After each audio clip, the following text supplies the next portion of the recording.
안녕하세요.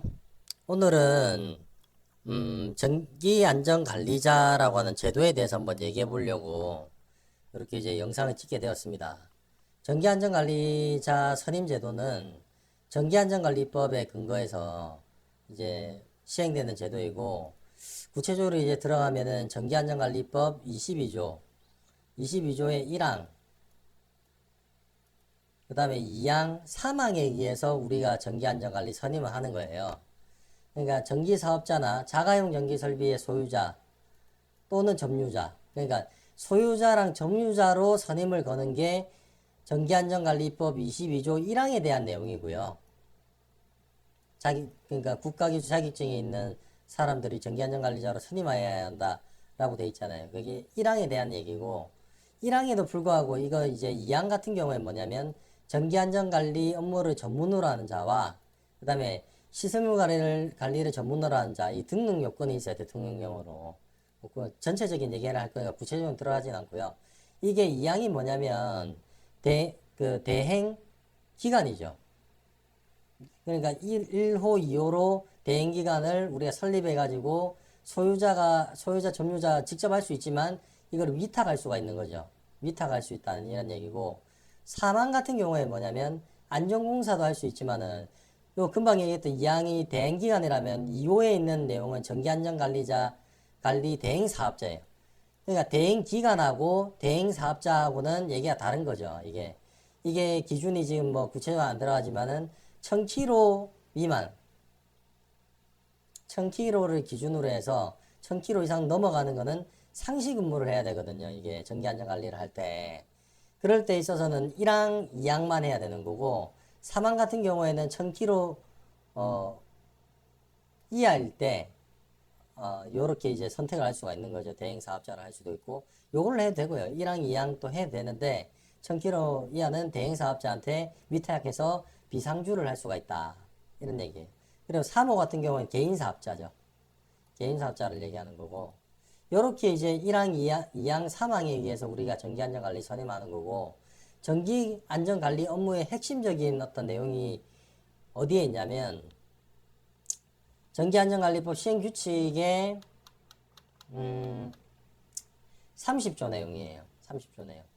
전기안전관리자의 자격 및 직무라 해가지고 1항에는 전기안전관리자의 기술 자격 별표 8과 같이 이렇게 정해놨는데, 이거 뭐 궁금하신 분들 한번 보시면 되고, 2항에 이제 제22조에 따라 선임된 전기안전관리자의 직무 범위는 다음 각호와 같다라고 되어 있죠.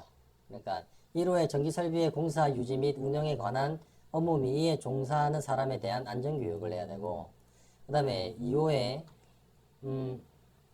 전기설비의 안전관리를 위한 확인 점검 및 이에 대한 업무의 감독, 그 다음에 3호에 전기설비의 운전 조작 또는 이에 대한 업무의 감독, 그 다음에 4. 법 24조 3항에 따른 전기안전관리에 관한 기록의 작성 보존, 그 다음에 5. 공사계획의 인가신청 또는 신고에 필요한 서류의 검토. 6. 다음 각목의 어느 하나에 해당하는 공사의 감리 업무라고 쭉 있고요. 그 다음에 7. 전기설비의 일상점검, 정기점검, 정밀점검, 절차, 방법 및 기준에 관한 안전관리 규정의 작성, 전기재해 발생 예방하거나 그 피해를 줄이기 위하여 필요한 응급조치. 3항에는 제2항의 각호에 따른 이제 구체적인 내용이 있는 거죠. 이거는 쭉 나열해 놓은 거고, 전기안전관리 직무에 관한 세부적인 사항은 산업통상자원부 장관이 정하여 고시한다. 이게 직무고시예요. 우리가 통상적으로 이제 얘기하는 직무고시. 전기안전관리자의 직무에 관한 고시라고 돼 있잖아요. 산업통상자원부 고시이고, 법적인 근거는 제1조에 있고, 그 다음에 용어 이렇게 정리해놨는데, 우리가 전기안전관리자 선임자들이 이제 중점적으로 봐야 되는 내용이 우리가 통상 말하는 직무고시에 3조예요. 안전관리 규정이라는 걸 작성을 해야 돼요. 이 전기안전관리자들이. 그렇게 해서 전기안전 규정을 작성하고 매년 점검 계획을 세우고 점검을 실시해야 하는 거죠. 그래서 이제 이게 최소 기준인 거죠. 월차, 분기, 반기, 연차 이렇게 해가 계획을 세우는 건데, 월차라고 돼 있지만 우리가 이제 매일 점검을 하죠. 왜냐하면 이게 전기 설비라고 하는 게 사고가 나거나 고장이 났을 때 그 파급 효과라든지 어떤 부담감은 상당하기 때문에 우리가 이게 월차라고 최소 기준이라 돼 있지만 매일매일 이걸 점검한다는 거를 근거로 남겨놓는 거죠. 우리가 그걸 소명하기 위해서 우리는 이렇게까지 관리를 했는데 사고가 났다라는 걸 증빙하는 거죠. 난 성실하게 의무를 다했다 라는 뭐 개념인 거예요. 이렇게 이제 점검 주기도 있고, 그 다음에 점검에 관한 기록 보존을 이제 해야 되고, 이런 걸 이제 안 하면 어떻게 되냐 하면은, 우리가 이제 법률에 주로 이제 벌칙이 있어요. 법률에 보면, 주로 벌칙이 있는데, 요 안에 내용에 보면, 일단, 48조에, 뭐, 요 앞에 전기안전관리 선임해야 되는 어떤 근거잖아요. 전기안전관리자를 선임하지 아니한 자는 500만 원 이하의 벌금에 처한다. 벌금이죠. 과태료가 아니라. 과태료는 행정처분이지만 벌금은 이게 전과자가 되는 거예요. 어떻게 보면. 이런 내용도 있고, 아까 전에 직무고시 같은 경우에도 뭐예요? 24조 사망에 따라 기록하지 아니하거나 거짓으로 기록한 자는 기록을 보존 제출하지 아니한 자는 어떻게 돼요? 300만 원 이하의 과태료에 불과한다. 사망이라고 하면 아까 전에 얘기했던 성실의 의무라고 돼 있고, 전기안전관리자는 상통선 자원분리형으로 정하는 바에 따라 전기안전관리에 관한 기록을 작성, 보존 및 제출하여야 한다라고 돼 있고, 이게 아까 얘기했던 30조 내용들이 막 있잖아요. 보면은 30조 2항, 이게 30조 내용이잖아요. 아까 전에 구체적으로 했고 2항이라고 했는데 요 뒤에 사망이 더 있었잖아요. 사망에 있었던 내용이 이제 구체적인 내용이거든요. 요런 것들을 다 포함하는 거예요. 포괄하는 거예요. 그러니까 안전관리 규정이나 이런 것들을 제대로 해야 요런 서류들이 제대로 이제 나오는 거죠. 이 제대로 이제 되지 않으면 300만 원의 과태료가 부과되고, 그 다음에 48조에 의해서 전기안전관리자 선임 안 하면 500만 원 이하의 벌금에 처한다라고 되어 있는 거예요. 이런 걸 왜 하냐 했을 때, 우리가 어떤 요런 이제 뭡니까 다시 연결해서 48조에 의해서 전기안전관리자 선임을 안 하면 500만 원 이하의 벌금에 처한다라고 돼 있고, 그 다음에 요런 과태료들이 왜 있냐면, 우리가 시설 관리를 한다고 했을 때 전기 설비에 대한 시설 관리를 한다고 했을 때 메커니즘이 어떻게 되는 거예요? 전부 다 문서에서 시작해서 다시 하나에서 10까지 문서로 시작해서